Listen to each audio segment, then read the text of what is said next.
Welcome to burning topic. నేను శ్రీలత. శాండిల్వుడ్ సింగారి gold బొమ్మాలిగా మారింది. సినిమాలకు గుడ్ బై చెప్పి దుబాయ్ కు చెక్కేసింది. గోల్డ్ స్మగ్లింగ్ లో డాన్ లాయద్గాలని స్కెచ్ వేసింది. అందుకు మరో సినీ నటుడి హెల్ప్ తీసుకుంది. అతని సహకారంతో ఇల్లీగల్ దందాకు తెరతీసింది. కేజీల అక్రమంగా రవాణా చేస్తూ కోట్లు గడించేందుకు పథకం రచించింది. అధికారుల అండతో రెచ్చిపోయింది. కానీ మెరిసేదంతా బంగారం కాదని మెల్లమెల్లగా అర్థమైంది. అన్ని రోజులు గోల్డెన్ డేస్ కావు. సీన్ కట్ చేస్తే అధికారులకు పట్టుబడి ఇప్పుడు చిప్పకూడు తింటోంది. ఇదేమీ రోజుకో 2 రోజులకో జరిగిన తంతు కాదు. ఏళ్ల తరబడి జరిగిన దొంగ దందా. మరి అధికారులకు దొరకకుండా ఆ కిలాడి ఎలా బంగారాన్ని స్మగ్లింగ్ చేయగలిగింది? తెలుసుకుందాం ఇవాల్టి బర్నింగ్ టాపిక్ లో హాట్ గా.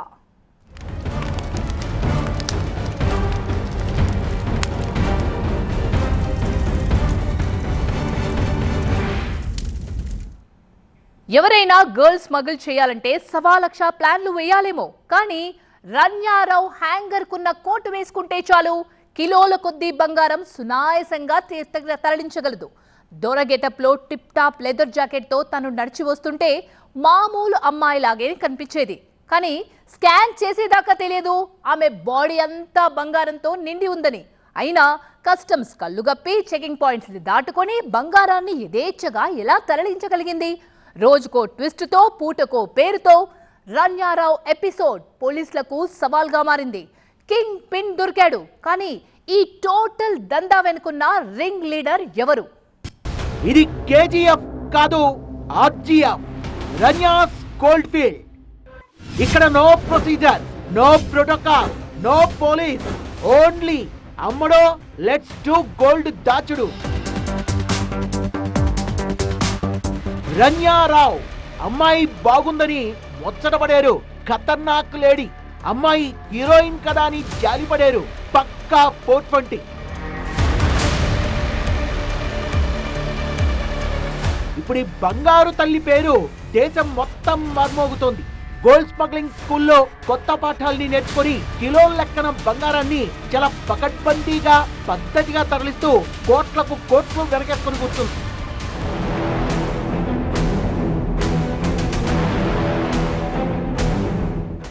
దొంగ బంగారాన్ని దొరవేషంలో దొంగచాటుగా చేరవేయడంలో ఎన్ని డిగ్రీ పట్టాలు తీసుకుందో గాని కాళ్ల పట్టీల దగ్గర నుంచి నుదుటి పాపిటి బిళ్ళ దాకా పసిడిని ఒడిసిపట్టిందంటే తస్సాదియా మానవుడి కంటికి కనిపించదు.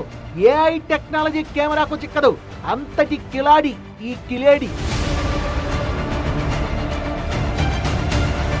మార్చి 3న ఏ ముహూర్తాన బెంగళూరు కెంపెగౌడ ఎయిర్పోర్ట్ లో ల్యాండ్ అయిందో గానీ ఈ సింగారమ్మ గోల్డ్ దెబ్బకు ఇప్పుడు కర్ణాటక రాజకీయ కూసాలు కదిలిపోతున్నాయి.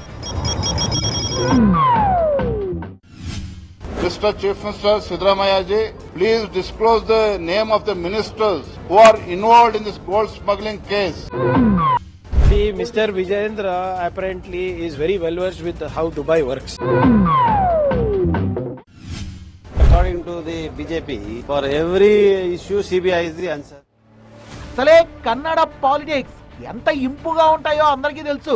అక్కడి పాలిటిక్స్ కు లింక్ అయి సింక్ అయి రచ్చ చేస్తుంటాయి. ఇప్పుడు అదే జరుగుతోంది అక్కడ. పోనీ అక్కడి దాకా ఆగిందా అంటే ఐపీఎస్ ఆఫీసర్ల దాకా బాకింది. ప్రోటోకాల్ రగడ అంటుకుంది. పోనీ అంతటితో ఆగిందా అనుకుంటే చివరకు మన టాలీవుడ్ కొంపకు నిప్పంటుకుంది. తరుణ్ రాజ్ కొండూర్ అంట. పాపం ఈ పిలకాయ పరిచయం అనే సినిమాతో టాలీవుడ్ జనాలకు పరిచయం అయ్యాడు. ఆ తర్వాత పత్తా లేకుండా పోయాడు. చివరికి ఈ రన్యారావు పుణ్యమా అని ఈ గోల్డ్ స్మగ్లింగ్ కేసులో తేలాడు. సిరిదందాలో ఈ పిలకాయకి ఘనమైన వాటానే ఇచ్చింది రన్యా మేడం. ఈ తరుణ్ కు విరాట్ అని ఇంకో పేరు కూడా ఉంది. రన్యారావుతో 2019 నుంచి తరుణ్ రాజ్ కు పరిచయం ఉన్నట్లు డిఆర్ఐ విచారణలో తేలింది. అప్పటి నుంచి క్రమక్రమంగా రన్యారావుతో క్రమం తప్పకుండా సంబంధాలు కొనసాగిస్తూ అవి కాస్త అక్రమాలకు దారితీసేంతగా వారి మధ్య బంధం బలపడిందట. ఎలాగో చెప్పే ముందు మనం రన్యారావు తన స్టేట్మెంట్ లో ఎన్ని సొత్తపోస కబుర్లు చెప్పిందో ఇక్కడ నోట్ చేయాల్సిన అవసరం ఉంది.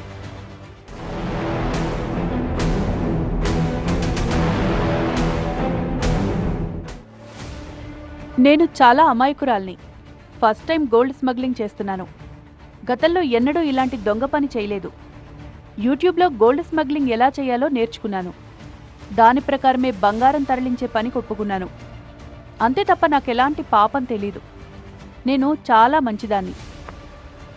ఇంకో స్టేట్మెంట్ లో ఎవడో తనను బ్లాక్మెయిల్ చేశాడని, బంగారం తరలించేలా తనపై ఒత్తిడి చేశాడని, అందుకే తను ఇలా చేయాల్సి వచ్చిందని చెప్పుకొచ్చింది. కానీ పైకి కనిపించేంత అమాయకురాలేం కాదు ఈ రన్యారావు. అంతా ప్రీ ప్లాన్డ్ గానే ఈ దందాలోకి దిగినట్లు స్పష్టంగా తెలుస్తోంది. తరుణ్ రాజ్ తో కలిసి ఈవిడ సాగించిన స్మగ్లింగ్ దందా లోతుల్లోకి వెళ్తే విస్తుపోయే వాస్తవాలు డిఆర్ఐ విచారణలో తేలాయి. 2023లో రన్యారావు, తరుణ్ రాజ్ 50-50 భాగస్వామ్యంతో వీరా డైమండ్స్ ట్రేడింగ్ LLC అనే కంపెనీని స్థాపించారు.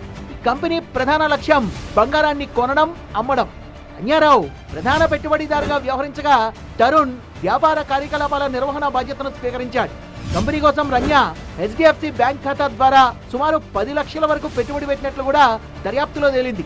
తరుణ్ ఆపరేషనల్ భాగస్వామిగా యాక్టివ్ రోల్ పోషించాడు. దుబాయ్లోని డీలర్లకు చెల్లింపులు విదేశీ కరెన్సీలో జరిగాయని DRI అధికారులు కనుగొన్నారు.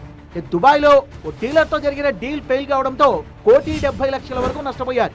రన్య ఈ మొత్తాన్ని మన దేశం నుంచి దుబాయ్కు హవాలా ద్వారా బదిలీ చేసినట్లు విచారణలో తేలింది. అంతేకాదు అంతర్జాతీయ బంగారం మార్కెట్లో ముఖ్యంగా జెనీవా, బ్యాంకాక్ డీలర్లతో రన్యారావుకు బలమైన సంబంధాలున్నాయి.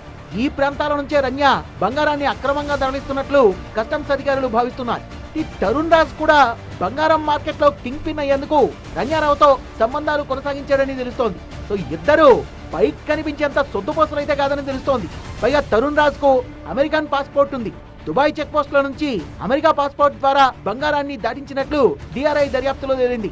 రన్యారావు వెనుక కింగ్ పిన్ గా ఉన్నది తరుణ్ రాజే అని పోలీసులు నిర్ధారించారు. ఇద్దరు కలిసే స్మగ్లింగ్ దందాకు దిగినట్లు DRI చెప్తోంది. అంతేకాదు రన్యారావు దుబాయ్ ట్రిప్ వేసినప్పుడల్లా ఈ తరుణ్ రాజ్ కూడా వెళ్ళేవాడట. సో DRI చెప్తున్న దాన్ని బట్టి చూస్తే రన్యారావు, తరుణ్ రాజ్ దొందే. సో గోల్డ్ స్మగ్లింగ్ వ్యవహారంలో ఓ సినీ నటుడి పాత్ర ఉందని DRI నిర్ధారించింది. నటుడు తరుణ్ రాజ్ తో కలిసి గత 2 ఏళ్లుగా రన్యారావు సాగించిన గోల్డ్ మైలింగ్ లో తువ్వే కొద్దీ ట్విస్టులే, ఆరా తీసే కొద్దీ అరాచకమే. దుబాయ్ ట్రిప్ వేసిన ప్రతిసారి మినిమం 10 నుంచి 15 కిలోల బంగారాన్ని పట్టుకొచ్చేదట. కానీ ఎలా సాధ్యం? అదేవి ఎర్రబస్సు కాదు, మూటలు కట్టుకొని ఎక్కడానికి దిగడానికి ఎయిర్ బస్, 1,00,000 చెకింగ్స్ అయినా సరే కోటు వేసుకోవడం, కేజీల కొద్దీ గోల్డ్ ను స్మగుల్ చేయడం. ఇప్పుడు ఇదే DRIకు బోధపడ్డం లేదు. అమ్మడైతే నోరు విప్పడం లేదు. అరెస్ట్ అయిన అబ్బాయి గొంతు పెగలడం లేదు. సహకరించడాన్ని అనుమానిస్తున్న అధికారి గప్చుప్గా ఉన్నాడు. తనకేం సంబంధం లేదని ఫ్యామిలీ అంటోంది. మరి రన్యారావు ఒక్కతే ఇంత పెద్ద నెట్వర్క్ ను హ్యాండిల్ చేయగలిగిందా? బ్లాక్మెయిల్ చేస్తోంది ఎవరు? ఇంతకు దుబాయ్ ఎయిర్పోర్టు, బెంగళూరు ఎయిర్పోర్ట్ మధ్యలో ఏం జరుగుతోంది? 14.8 కేజీల బంగారం అంటే దాదాపు 15 కిలోల బంగారం రన్యారావు ఒంటి లోపల బయట దాచుకొని దుబాయ్ నుంచి బెంగళూరు ఎయిర్పోర్ట్ దాకా ఎలాంటి భయం బెరుకు లేకుండా వచ్చింది. ఇది ఎలా సాధ్యం? కిలో బంగారాన్ని తరలించేందుకే స్మగ్లర్లు నానా తంటాలు పడి దొరికిపోతుంటే ఈ మేడం మాత్రం దుబాయ్ కు ట్రిప్ వేసిన ప్రతిసారి కస్టమ్స్ కళ్ళు గప్పి కేజీల బంగారం ఎలా తేగలుగుతోంది? ఇదే $1 మిలియన్ ప్రశ్న. దీనికి కర్ణాటక బీజేపీ ఎమ్మెల్యే ఏమంటున్నాడో ఒకసారి వినండి. ನಮ್ಗೇನು ಮಾತಾಡ್ಬೇಕು ಸಚಿವರೇ ನೋಡ್ರಿ ಸದಂತ ಹೇಳ್ತೀವಿ ಯಾರ್ಯಾರು ಅದಾರ ಅನ್ನೋದು ಆ ರನ್ಯಾನ್ ಜೋಡ ಯಾರ್ಯಾರ್ದು ಸಂಬಂಧ ಅದಾವು ಆಕೆ ಏನೇನು ಸೆಕ್ಯೂರಿಟಿ ಕೊಟ್ಟರೆ ಎಲ್ಲಾನು ಮಾಹಿತಿ ತೊಗೊಂಡಿವಿ. ಗೋಲ್ಡ್ ಎಲ್ಲಿ ತಂದರು, ಗೋಲ್ಡ್ ಯಾವ್ಯಾವ ತೂತನಾಗಿ ಇಟ್ಕೊಂಡು ತಂದ್ರು ಎಲ್ಲ. బసవన్న గౌడ మాటలు వివాదాస్పదంగా ఉన్నా అందులో వాస్తవం ఉందంటున్నారు కొందరు. లేకుంటే కిలోల కొద్ది బంగారంతో ఇలా ఓ లేడీ ట్రావెల్ చేయడం సాధ్యమా? గతంలో పొట్టలో దాచుకొని డ్రగ్స్ ను స్మగుల్ చేసిన సందర్భాలు ఎన్నో చూసాం. కానీ రన్యారావు అంతలా కష్టపడకుండానే గోల్డ్ ను చాలా ఈజీగా స్మగ్లింగ్ చేస్తోందని DRI అంటోంది. రన్యారావు దుబాయ్ ట్రిప్లపై ఆరాధిస్తే చాలా షాకింగ్ విషయాలు వెలుగులోకి వస్తున్నాయి. మామూలుగా ఎయిర్పోర్టుల్లో తనిఖీలు చాలా పకడ్బందీగా ఉంటాయి. డొమెస్టిక్ చెకింగ్స్ కంటే ఇంటర్నేషనల్ చెకింగ్స్ లో చాలా లెవెల్స్ ను దాటాల్సి ఉంటుంది. రన్యారావు మార్చి 3న మ్యాసివ్ గోల్డ్ తో వస్తోందని DRI డైరెక్టరేట్ రెవెన్యూ ఇంటెలిజెన్స్ కు సమాచారం అందింది. సమాచారం అందగానే రన్యారావు ట్రావెల్ రిపోర్ట్ ను DRI పరిశీలించింది. అదేదో హైదరాబాద్ టు కోదాడకు ట్రిప్ వేసినట్టుగా రన్యారావు బెంగళూరు టు దుబాయ్ వెళ్ళొస్తోందని తెలిసింది. 2024లో 30 సార్లు దుబాయ్ వెళ్ళొచ్చింది. లాస్ట్ 2 వీక్స్ లో 4 దఫాలు బెంగళూరు నుంచి దుబాయ్ వెళ్ళొచ్చిందని తేలింది. దీంతో అధికారులకు అనుమానం వచ్చి ఆమెపై నిఘా పెట్టారు. అంతేకాదు ఆమె ఫ్యామిలీ విషయాలపైన ఆరా తీశారు. కర్ణాటక పోలీస్ శాఖలో కీలక బాధ్యతల్ని నిర్వర్తిస్తోన్న కె రామచంద్రరావు ఆమె స్టెప్ ఫాదర్ అని తెలిసింది. దీంతో ఆమెపై అనుమానం ఇంకా పెరిగింది. మార్చి 3న దుబాయ్ నుంచి బెంగళూరు ఎయిర్పోర్ట్ లో దిగిన రన్యారావు చెకింగ్ పాయింట్స్ ను చాలా ఈజీగా దాటుకుని రావడం డిఆర్ఐ అధికారులు గమనించారు. ఆమె బయటకు రాగానే తనిఖీ చేయగా 14.8 కిలోల బంగారం కేవలం ఆమె వేసుకున్న డ్రెస్ లోనే దొరికింది. దుబాయ్ నుంచి బెంగళూరు ఎయిర్పోర్ట్ దాకా రావాలంటే ఇమిగ్రేషన్, కస్టమ్స్, గ్రీన్ ఛానల్ ఇలా 1,00,000 చెకింగ్ పాయింట్స్ దాటాలి. వీటన్నింటినీ రన్యారావు ఎలా దాటింది అన్నది అధికారులకు సవాల్గా మారింది. ఎయిర్పోర్ట్ లో ఉండే డోర్ ఫ్రేమ్ మెటల్ డిటెక్టర్లు రన్యారావును పట్టుకోలేకపోయాయి. అక్కడ ఉండే కస్టమ్స్ అధికారులు ఆమెను అడ్డగించలేదు. ఇన్ని చెకింగ్స్ దాటుకొని చాలా కాన్ఫిడెంట్ గా రన్యారావు ఎయిర్పోర్ట్ నుంచి ఇంత గోల్డ్ తో ఎలా బయటకు రాగలిగింది? ఇన్ని ప్రోటోకాల్స్ ను ఆమె ఎలా బ్రేక్ చేస్తోంది? ఇక్కడ పోలీసులు రైడ్ చేస్తున్న major question, Ranya Rao gold smuggling చేయడం ఇదే మొదటిసారా? స్మగ్లింగ్ లో రన్యారావు వెనుకున్న రింగ్ లీడర్ ఎవరు? ఇన్ని లెవెల్స్ లో చెకింగ్స్ ను ఎలా బైపాస్ చేయగలుగుతున్నారు? ఇందులో మీ ఫ్యామిలీ హస్తం ఉందా? వీటన్నింటికి రన్యారావు ఇస్తున్న సమాధానం తనకేం సంబంధం లేదని, ఇదే ఫస్ట్ టైం అని, పైగా ఎవరో బ్లాక్ మెయిల్ చేస్తే తను పని చేస్తున్నానని. అంతే తప్ప ఎవరు బ్లాక్ మెయిల్ చేస్తున్నారో, ప్రోటోకాల్ ఎలా బ్రేక్ చేస్తుందో రన్యారావు నోరు విప్పడం లేదు. అని పోలీసుల విచారణలో తేలింది ఏంటంటే, ఆమె దుబాయ్ నుంచి బెంగళూరుకు వచ్చిన ప్రతిసారి సేమ్ అవుట్ఫిట్, అంటే same leather jacket, same belt తో వస్తుందని తేలింది.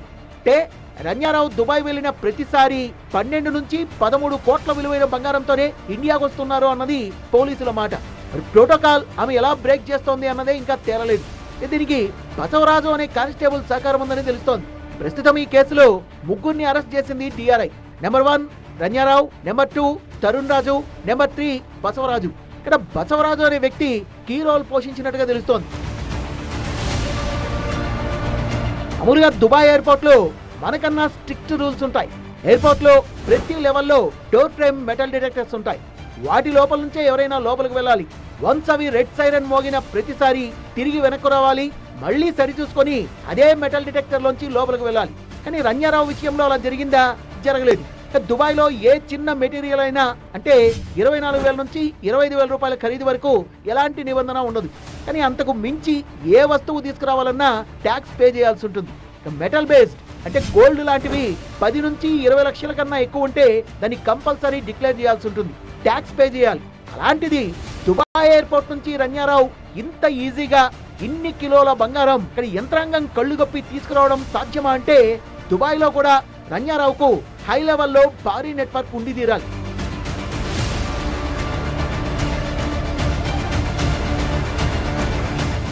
ఎయిర్పోర్టుల్లో రాజకీయ నాయకులకు, బ్యూరోక్రాట్స్ కు సెక్యూరిటీ చెకింగ్ ప్రక్రియలో స్పెషల్ ప్రివిలేజ్ ఉంటుంది. ముందుగానే వాళ్ళు క్యారీ చేసే లగేజ్ ని చెక్ చేసి మిగతా ఫార్మాలిటీస్ అన్ని త్వరగా పూర్తి చేసి త్వరగా వారిని బయటకు తీసుకొచ్చేందుకు వారి వెంట స్పెషల్ ప్రోటోకాల్ ఆఫీసర్ ఉంటారు. ఇప్పుడు రన్యారావు విషయంలో కూడా అలాంటి విఐపి ట్రీట్మెంటే జరిగింది అనేది డిఆర్ఐ అనుమానం. మరి అదే నిజమైతే ఎవరి ఆదేశాలతో రన్యారావుకు బ్యూరోక్రాట్లకు ఇచ్చే ట్రీట్మెంట్ ఇచ్చారు? ఇది తేలాల్సి ఉంది. దీని వెనుక ఇప్పుడు పట్టుబడ్డ కానిస్టేబుల్ బసవరాజు హస్తం ఉందన్న మాట వినిపిస్తోంది.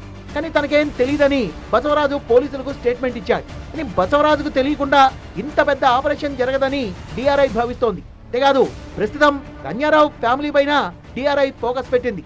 ప్రస్తుతం ఆమె సౌతి తండ్రి రామచంద్రరావును అదుపులోకి తీసుకుని విచారిస్తున్నారు అధికారులు. ఇలా రన్యారావు కేసులో రోజుకో ట్విస్ట్ బయటపడుతూనే ఉంది. ఆమెకు గత నవంబర్లో వివాహమైంది. పెళ్లైన నెల రోజుల నుంచే తాము విడిగా ఉంటున్నట్లు ఆమె భర్త జతిన్ హుక్కేరి ఇప్పటికే కోర్టులో వెల్లడించారు. అయితే తాము అధికారికంగా విడిపోలేదని, కొన్ని కారణాల వల్ల వేరుగా జీవిస్తున్నామని చెప్పారు.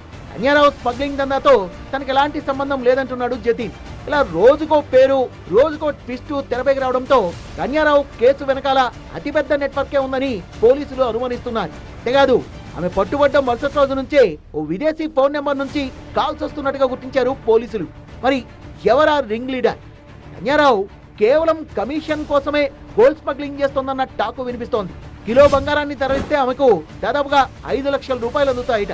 అంటే 15 కిలోల బంగారానికి సుమారుగా 75 లక్షల కమిషన్. అందుకే ఇంత పెద్ద రిస్క్ చేస్తోందా అన్న దానిపైన ఆరాధిస్తోంది డిఆర్ఐ. తండ్రి పదవిని అడ్డుపెట్టుకుని రాజకీయ అండదండలతో తన సహచరుడు తరుణ్ రాజ్ తో కలిసి ఇంత పెద్ద గోల్డ్ దందా నడిపిస్తోందా అన్నది ముందు ముందు తేలాల్సింది.